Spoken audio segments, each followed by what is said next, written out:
Okay, so the next one is a little bit of a recap about interference and path difference. So when we're talking about interference, this is when we've got two waves that are superimposing, okay, upon each other.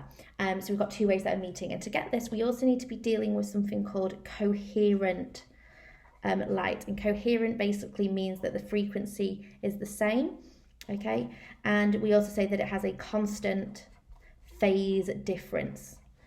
All right, so essentially the frequency of the wave is not going to be changing as we go along. So if we've got a constructive interference, okay, we're going to be constructing, so we're going to be superimposing to make a larger wave in terms of the amplitude. So with this, what I'm looking at here is I've got two waves that are arriving in phase. Okay, so they've got the same phase, or we could say they're pi in phase if we're being really precise with this. So in this case, the displacement of here and the displacement of here get added together to make a larger displacement, so we're constructively interfering it. We could also describe this as having a path difference of n lambda. Of course, saying when the waves met, they've got a path difference of n lambda. And that's going to be looking at, for example, if they arrive from two different sources. Okay, if they arrive from two different sources and met at this stage here, with this we've got 3 waves, and this time this one's travelled 4 waves, okay? So they've got a path difference of 1 lambda.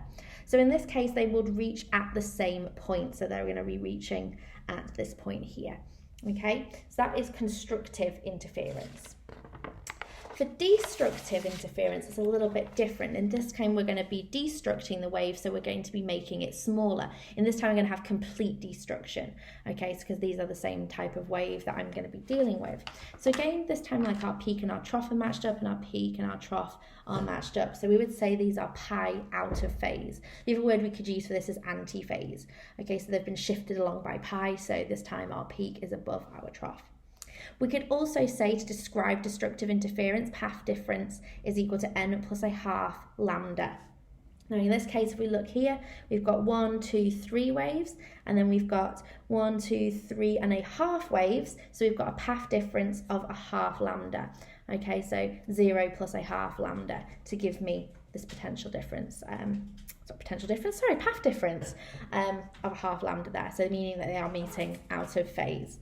So that one's destructive interference. Now we call this here, where these meet, we sometimes refer to this when we're talking about light, okay, we talk about these as being minima, whereas our constructive interference, we often talk about dealing with maxima.